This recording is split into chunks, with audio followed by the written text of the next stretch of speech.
I, 29 male, got the text that ended my relationship while sitting in a dentist's waiting room last Monday. My girlfriend Bianca, 27, had been acting weird for a few days, lots of hush phone calls, but I figured work stress or something. The text came at 2:17 p.m. Bianca, hey babe, quick heads up. Remy is going through a rough patch and needs somewhere to crash for a few weeks. He's moving in tonight. I know this is sudden, but it's not negotiable. He's in a bad spot, and I owe him this.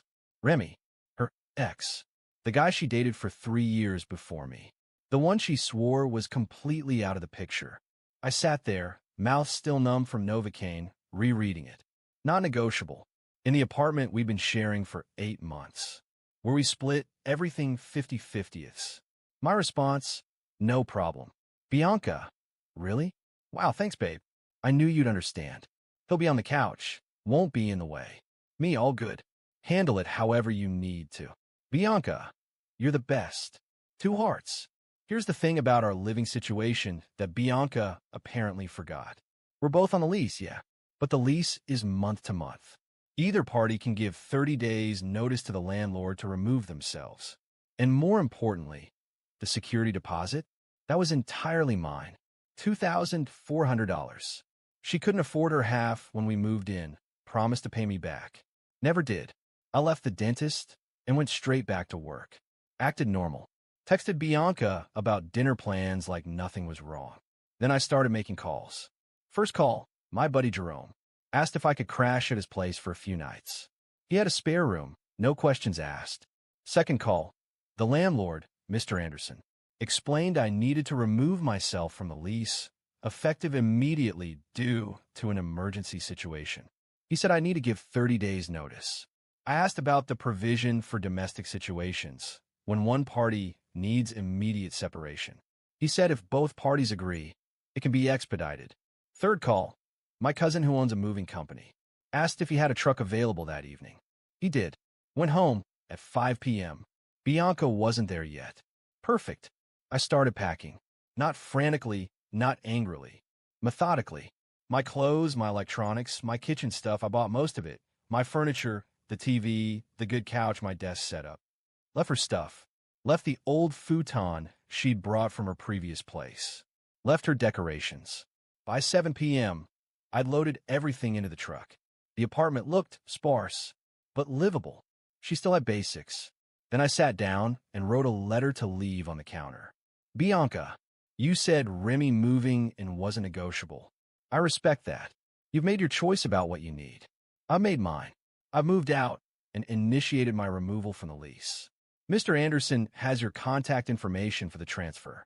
The full rent, $1,850, is due on the 1st. The security deposit was paid entirely by me, so that will be returned to me when the lease ends. Best of luck with everything. P.S. The utilities are in my name. I'll be canceling them tomorrow at noon. You want to set up new accounts. Left my key on the counter. Took photos of the apartment's condition, spotless, no damage. Sent an email to Mr. Anderson with the photos, confirming my move out, and providing Bianca as the sole contact for the lease going forward. Then I left. Got to Jerome's place around 8 p.m. Turned off my phone. Opened a beer. Felt free.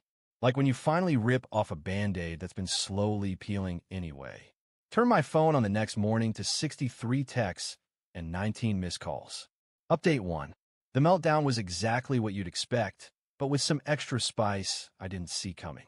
The text started around 9 p.m. that first night, right after she got home and found my letter. Bianca, what the hell? Where are you? This isn't funny. You took the TV? Call me now. How could you do this? Remy is here, and there's nowhere for him to sleep properly. You're being so immature. Then the call started. I didn't answer. She left voicemails that progressed from confused to angry to tearful to furious. 3 a.m. You need to grow up and come home. We could talk about this. 6 a.m. The landlord called. What did you tell him? You can't just leave me with the full rent. 8 a.m. The power company says the account is scheduled for disconnection. You wouldn't. Noon. She found out I would. The power was cut. That's when she switched tactics and got her friends involved. Her best friend Carly called.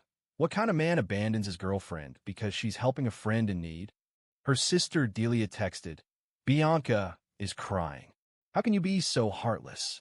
Remy is practically homeless. Even got a text from a number I didn't recognize. Hey man, this is Remy. I don't know what your problem is, but Bianca is really upset.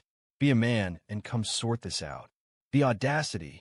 Her ex texting me about being a man while sleeping in what was my apartment.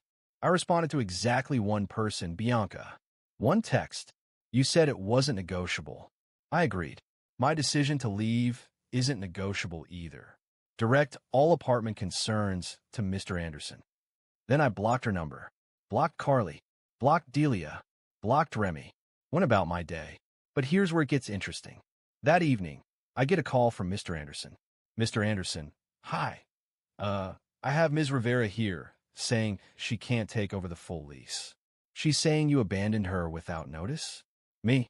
I gave you notice yesterday. Sent the documentation. She informed me her ex was moving in, said it wasn't negotiable. I chose to leave. Mr. Anderson, I see. Well, she's saying she can't afford the full rent. Wants to keep it split. Me? That's between you and her now. I've formally removed myself with proper notice. Mr. Anderson, the thing is, if she can't take over the lease alone and you've withdrawn, I'll need to start the eviction process. The rent is due in 5 days. Me, I understand. That's unfortunate. Later found out from Jerome, who heard from his girlfriend who knows Carly, that Bianca was scrambling. Remy, the guy she was helping, unemployed, been couch surfing for 2 months. Not only could he not help with rent, he was eating her food and using her Netflix all day. She tried to get Remy to leave so I'd come back. He refused, said she'd offered him a few weeks and he needed it. She'd already told everyone what a good person she was for helping him. Couldn't back out now without looking bad. The rent deadline was approaching. This was about to get messy, eh? Update 2. The first of the month came and went. Bianca did not pay the full rent. She tried to pay half, $925, which Mr. Anderson rejected. It was all or nothing. She had until the 3rd before late fees kicked in and the 5th before eviction proceedings would start. On the 2nd, I got an email from her. She'd created a new email just to contact me since I'd blocked her everywhere else. Subject, please. I can't afford this place alone. You know that. I don't understand how you can be so cruel. Remy is leaving tomorrow, but the damage is done. I need you to come back and at least help with this month's rent. I'll pay you back. Please don't do this to me. I didn't respond. On the 3rd, the dirty trick started.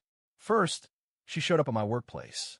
Security called up to my desk saying my wife was there for a lunch date. I told them I wasn't married and to please escort her out. She made a scene. Security had to physically remove her while she screamed about me owing her money. That evening, Jerome showed me her Instagram. She'd posted a sob story about being abandoned by someone she thought loved her and how she was facing homelessness because of a vindictive ex. The comments were brutal for me. People calling me trash, saying she deserved better. Whatever. I don't even have Instagram. But then she escalated to something actually problematic.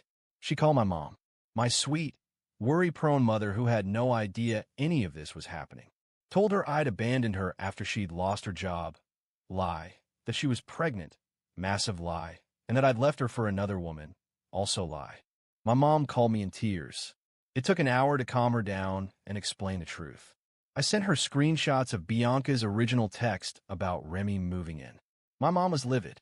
Nobody messes with her baby boy, apparently. She called Bianca back and, in my mom's words, gave her a piece of my mind about lying to a mother. On the 4th, desperation set in. Bianca somehow got my new address, probably followed me from work, and showed up at Jerome's place with Remy. Remy. The audacity levels were off the charts. Jerome answered the door. I stayed in the living room, but could hear everything. Bianca, I need to talk to him. This is insane. Jerome, he doesn't want to talk to you. Please leave. Remy, listen, bro. We're all adults here. Your boy needs to handle his responsibilities. Jerome, his responsibility? You're living in what was his apartment, rent-free, and you want to talk about responsibilities? Bianca, I'll call the cops. He stole my furniture. Jerome, he took his property. I helped him move it. Everything he took was his. Go ahead, call them. They didn't call the cops. They left after more yelling. On the 5th, I got a call from Mr. Anderson. Eviction papers had been filed. Bianca had 30 days to vacate. She tried to negotiate, offered to find a new roommate, but without someone on the lease immediately, he couldn't wait. That evening, I got another email. From Remy's email address, but clearly written by Bianca. You've made your point. I shouldn't have said it wasn't negotiable. I should have discussed Remy staying with you first. But this has gone too far. I'm going to be evicted. Is that what you wanted? To see me on the street? Please, I'm begging you. Come back and we can work this out. I did respond to this one. Bianca, you made a unilateral decision about our living situation. I made one too. The difference is, mine was about my own life, not yours. You chose to prioritize your ex over our relationship. That was your right. The consequences are yours to handle. Stop contacting me. Stop contacting my family. Stop coming to my workplace. Any further harassment will be met with a restraining order. The apartment situation is between you and Mr. Anderson now. Then I set up an auto-forward to send any emails from her or Remy straight to a folder in case I needed them for legal documentation. The eviction was in motion, but she still had one more card to play. Final update. The last 3 weeks have been educational about how far entitlement can go when reality hits. First, Bianca tried the legal angle. She actually hired a lawyer, with what money, I don't know, to send me a demand letter. It claimed I had constructively evicted her by removing myself from the lease without proper notice and demanded I pay 3 months of rent as damages. My response was simple. I forwarded it to my uncle who's a lawyer. He laughed, actually laughed, sent back a response that basically said, my client gave proper notice to the landlord and followed all legal requirements for lease modification.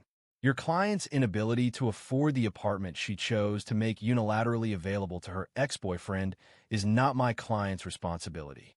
That went nowhere. Then came the smear campaign 2.0. She started contacting my extended family on Facebook. Aunts, uncles, cousins I barely talked to, telling them I'd left her stranded and homeless.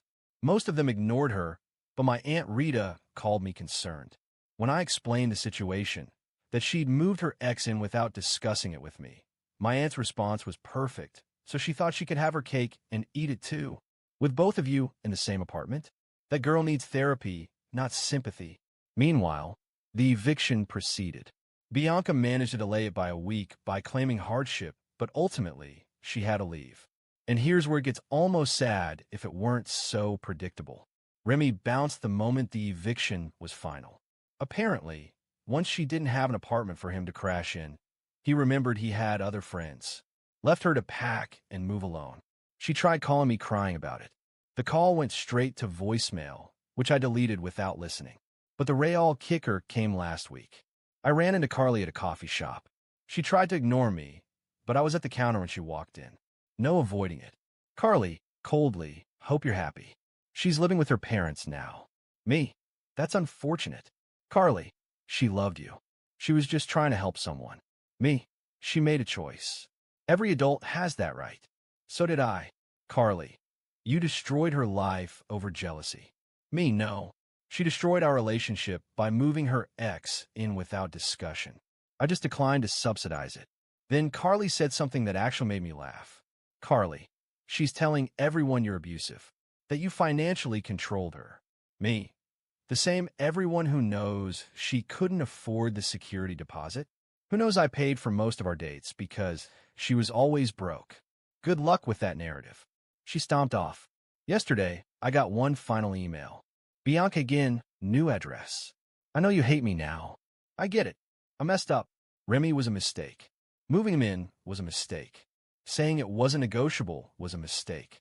I've lost everything. My apartment, my relationship, my dignity. My parents are so disappointed. I have to start over completely. I just wanted you to know that I learned my lesson. You don't owe me anything. I just wanted to say I'm sorry. Really sorry. Not for sympathy, just because you deserve an apology. I hope you find someone who treats you better than I did. I didn't respond. There's nothing to say. She made choices, faced consequences. That's life.